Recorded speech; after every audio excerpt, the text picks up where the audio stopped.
کہ قحط سالی میں مسلمان لوگ چندہ کر کے روپیہ جمع کر کے گندم 6 روپیہ کے بھاؤ سے 1 من خرید کر کے 4 روپیہ کے بھاؤ سے مسلمان غریب لوگوں کو دینا، اور جو 2 روپے کا نقصان ہوتا ہے وہ مال زکوٰۃ سے ادا ہو جائے گا یا نہیں؟ اگر نہ ہوتا ہو تو کس صورت سے ادا ہوگا؟ مہربانی فرما کر جلدی عنایت فرمائیں کہ بہت ضروری ہے۔ آپ علیہ الرحمٰ نے جواب ارشاد فرمایا کہ زکوٰۃ اس طرح سے ادا نہیں ہو سکتی، کیونکہ بیع صدقہ کے مبائن چیز ہے۔ خریداری میں رعایت سودے سے کسی زائد چیز کی تملیک نہیں ہے، کیونکہ رعایت تیری ملکیت نہیں تاکہ تو کسی کو مالک بنائے۔ یعنی آپ علیہ الرحمٰ سے جو سوال کیا گیا کہ مسلمانوں کے اندر قحط سالی ہے اور لوگ گندم انہیں دینا چاہتے ہیں، لیکن اس کا طریقہ یہ اختیار کیا ہے کہ 6 روپے کے من حساب سے گندم چل رہی ہے، تو 6 روپے من گندم خرید کر آگے غرباء کے اندر تقسیم کی جا رہی ہے، لیکن 4 روپے من سے، تو باقی جو 2 روپے من کا نقصان ہو رہا ہے تو یہ زکوٰۃ سے تلافی اس کی کرنا چاہتے ہیں، یعنی زکوٰۃ کی رقم اس میں دے کر دینا چاہتے ہیں۔ تو اس بارے میں شرعی حکم کیا ہے؟ اس طرح سے زکوٰۃ ہو جائے گی یا نہیں؟ تو آپ علیہ الرحمٰ نے جواب ارشاد فرمایا کہ بیع کچھ اور چیز ہے اور زکوٰۃ کچھ اور چیز ہے، کہ بیع جو ہے یہ ایک عوض کے ساتھ ہوتی ہے، تو عوض کے ساتھ جب بیع ہو گئی 4 روپے من کے حساب سے جب بیع کی جا چکی ہے، تو اب 2 روپے جو ہے وہ زکوٰۃ کے اندر شمار کسی صورت میں بھی نہیں کیا جا سکتے۔ تو فرمایا کہ یہ ایک رعایت ہے، تو رعایت کا بندہ مالک نہیں ہوتا۔ جب رعایت کا خود مالک نہیں ہوتا تو کسی اور کو اس رعایت کا مالک بھی نہیں بنا سکتا۔ عام طور پر سودے کے اندر اگر رعایت کر دی جائے تو اس چیز کا دینے والا بھی اس چیز کا مالک نہیں ہے۔ رعایت ایک ایسی چیز ہے،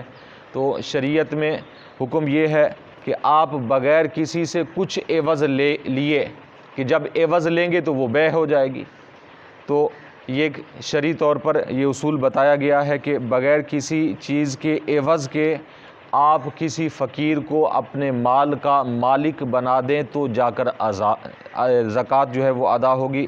اگر کسی کو آپ عوض کے ساتھ کچھ دیتے ہیں تو پھر بھی زکوٰۃ ادا نہیں ہوگی، یا اس کے اندر آپ اس کو مالک نہیں بناتے تو پھر بھی زکوٰۃ ادا نہیں ہوگی۔ اور ساتھ ہی فرمایا بلکہ اس کا جو صحیح طریقہ ہے وہ یہ ہے کہ 6 ہی روپے من ان کے ہاتھ بیچیں اور فی من 2 روپے ان کو زکوٰۃ میں اپنے پاس سے دیں، اور قیمت میں 6 روپے ان سے وصول کریں۔ ان کے 2 روپے زکوٰۃ میں محسوب ہوں گے، اور ان کو من بھر گندم 4 ہی روپے میں اپنے پاس دینے سے پڑیں گے۔ یعنی فرمایا کہ اس کا طریقہ یہی ہے، شرعی طریقہ اگر دیکھنا ہے کہ تعاون کرنا ہی ہے گندم کے ساتھ، تو سب سے پہلے جو گندم لینے آیا ہے اسے 2 روپے آپ زکوٰۃ کی رقم کی ادا کر دیں،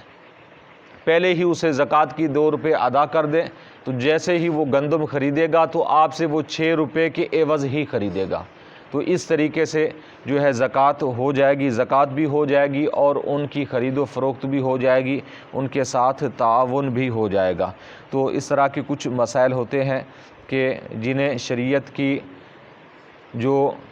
ڈیمانڈ ہے، شریعت کا جو حکم ہے، اس کو مد نظر رکھنا پڑتا ہے کہ بسا اوقات یہاں پر کچھ لوگ اس طرح کا بھی اعتراض کرتے ہیں کہ ایک دن اس طرح کا ایک مسئلہ بیان ہوا اور اس کا شرعی طریقہ بھی، تو ایک شخص کہنے لگا کہ جی یہ تو صرف مولویوں کی خود ساختہ بنائی ہوئی چیزیں ہیں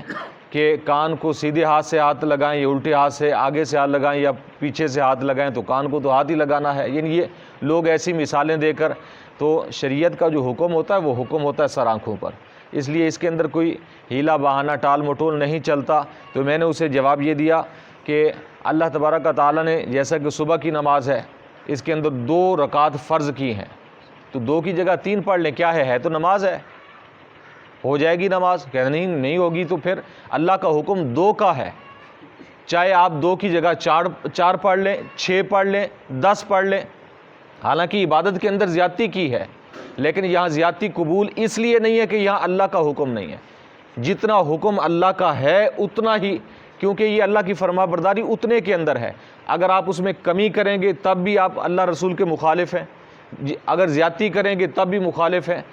اللہ رسول نے جو حکم دیا ہے اس پر جب عمل کریں گے، اسی پر رہیں گے، نہ اس میں کمی ہو نہ اس میں زیادتی ہو، تو پھر جا کر اللہ رسول راضی ہوں گے۔ اللہ رسول کی احکام کی تعمیل صرف اس وقت ہوگی جب انہی کے مرضی کے مطابق ہم چلیں گے۔ دو احادیث مبارکہ کے اندر یہ چیز بھی واضح طور پر موجود ہے کہ کسی عوض کے ساتھ زکوٰۃ ادا نہیں ہوتی۔ یعنی اگر کسی غریب سے سارا دن کام کرایا، کام کرانے کے بعد اسے مزدوری نہیں دی، شام کو زکوٰۃ کی رقم دے دی، اس طرح زکوٰۃ ادا نہیں ہوگی، کیونکہ یہ عوض ہے اس کی، گویا کہ آپ اجرت دے رہے ہیں، سارا دن کام جو کرایا اسے، ہاں کام کرانے کی علیحدہ اجرت دے دیں تو اس کے ساتھ زکوٰۃ کی رقم علیحدہ دے دیں تو اب زکوٰۃ ادا ہو جائے گی۔ کہ زکوٰۃ دینے کے ساتھ کسی چیز کا عوض نہیں ہونا چاہیے، جب عوض ہوگا تو وہ بیع ہوگی، اور جب بیع ہوگی تو اس کا عوض بھی موجود ہے تو زکوٰۃ اس میں ادا نہیں ہو سکے گی۔ تو اللہ تعالیٰ کی بارگاہ میں دعا ہے نبی کریم صلی اللہ علیہ وسلم کے وسیلہ سے ہم سب کو علم دین سیکھنے کی، سمجھنے کی، عمل کی توفیق عطا فرمائے، آمین بجاہ